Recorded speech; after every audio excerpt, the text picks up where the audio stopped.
Hello बच्चों, क्या हाल चाल। और मैं आपका केमिस्ट्री मेंटर प्रज्वल सर। आज हम स्टार्ट करेंगे basic organic chemistry. Basic organic chemistry basic organic chemistry में हम क्या पढ़ेंगे, आओ सीखें। सबसे पहले ऑर्गेनिक केमिस्ट्री जो कार्बनिक रसायन है, जो आपकी कार्बनिक रसायन है, तो कार्बनिक रसायन में बर्जीलियस ने कहा, क्या कहा कि जो हमें ऑर्गेनिक कंपाउंड्स जो कार्बनिक यौगिक मिलते हैं वो हमें किससे मिलेंगे, केवल लिविंग ऑर्गेनिज्म से मिलेंगे। लिविंग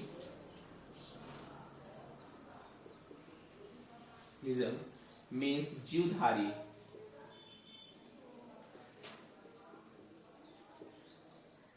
केवल किससे मिलेंगे, जीवधारियों से ही मिलेंगे। मतलब जो भी कार्बनिक यौगिक होंगे, जो भी कार्बनिक यौगिक होंगे किससे मिलेंगे, जीवधारियों से मिलेंगे। इन्होंने कहा कि जीवों के अंदर एक शक्ति पाई जाती है, जिन्होंने इसका नाम जैव शक्ति दिया। क्या नाम दिया, जैव शक्ति, जिसको हम कहते हैं वाइटल फोर्स।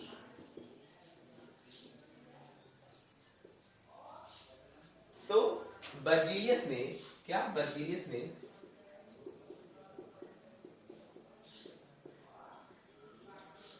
1808 में बर्जीलियस ने बताया कि जो कार्बनिक यौगिक होते हैं, जो आपके कार्बनिक यौगिक होते हैं, कार्बनिक यौगिक वो केवल लिविंग ऑर्गेनिज्म मतलब जीवधारियों से प्राप्त किए जा सकते हैं। इसको हमने क्या कहा, वाइटल फोर्स कहा, वाइटल फोर्स थियरी। अब इन्हीं के शिष्य थे जिनका नाम होलर था। जिनका नाम क्या था, होलर था। इन्होंने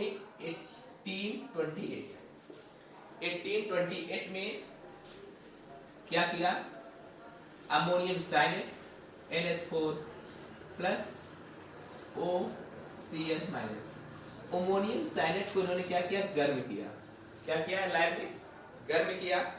और जब इन्होंने गर्म किया तो क्या मिला इनको, यूरिया मिला, NH2CO NH2, जिसको हम क्या बोलते हैं, यूरिया। तो इस प्रकार से इन्होंने एक अकार्बनिक लवण से क्या बना दिया, एक कार्बनिक यौगिक बना दिया, एक कार्बनिक यौगिक बना दिया। तो स्टार्टिंग में हमने क्या सीखा कि बर्जीलियस ने 1808 में बताया कि जो कार्बनिक यौगिक होंगे वो केवल लिविंग ऑर्गेनिज्म, केवल जीवधारियों से प्राप्त किए जा सकते हैं। हम उन्हें लैब में नहीं बना सकते। इसको इन्होंने वाइटल फोर्स थियरी नाम दिया। लेकिन उस समय बाद उन्हीं के शिष्य 1828 में अमोनियम साइनेट को लैब में क्या हीटअप किया। हीट करने के बाद जो आपका कार्बनिक लवण था वो किस में कन्वर्ट हो गया, आपका यूरिया में कन्वर्ट हो गया। इस तरीके से उन्होंने लैब में क्या बना दिया, कार्बनिक यौगिक बना दिया और इनके सिद्धांत को गलत बताया। और बर्जीलियस के सिद्धांत इन्होंने क्या बताया कि गलत बताया कि लैब में भी हम कार्बनिक यौगिक बना सकते हैं। अब आगे अगर हम देखें कि यूरिया,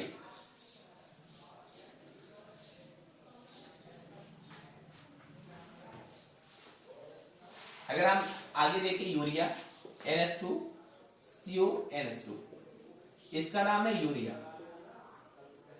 इसका क्या नाम है, यूरिया। अब हमारा क्वेश्चन होता है NH2CO NH2, इसका नाम क्या है, यूरिया। अब हमारा क्वेश्चन है कि हम इसको यूरिया क्यों कह रहे हैं, तो आओ हम इसको जानें। यूरिया कहने का मतलब है कि जो हमारा यूरिन होता है, अगर हम यूरिन को फिल्टर करें, क्या करें, फिल्टर करें और 60 to 80 डिग्री सेल्सियस तक हीट करें तो हमें एक एक हमें सॉलिड क्रिस्टल मिलना शुरू होता है। तो हमें सॉलिड क्रिस्टल मिलेगा जिसका नाम इन्होंने क्या रखा, इन्होंने यूरिया रखा। जिसका नाम इन्होंने क्या रखा, यूरिया रखा। यूरिन को हीट करके हम क्या पा रहे हैं, यूरिया पा रहे हैं। तो मतलब यूरिन से हमें क्या मिल रहा है, यूरिया। इसलिए NH2CO NH2 का नाम क्या रखा गया, यूरिया रखा गया। तो इस प्रकार से होलर ने बर्जीनियस के दिए हुए कॉन्सेप्ट वाइटल फोर्स थ्योरी का खंडन किया। अब हम इसके आगे पढ़ेंगे कार्बनिक यौगिकों का क्लासिफिकेशन, जो आपकी दूसरी क्लास होगी। यहां तक वीडियो देखने के लिए थैंक्स, और चैनल को सब्सक्राइब कीजिए, लाइक कीजिए और शेयर कीजिए।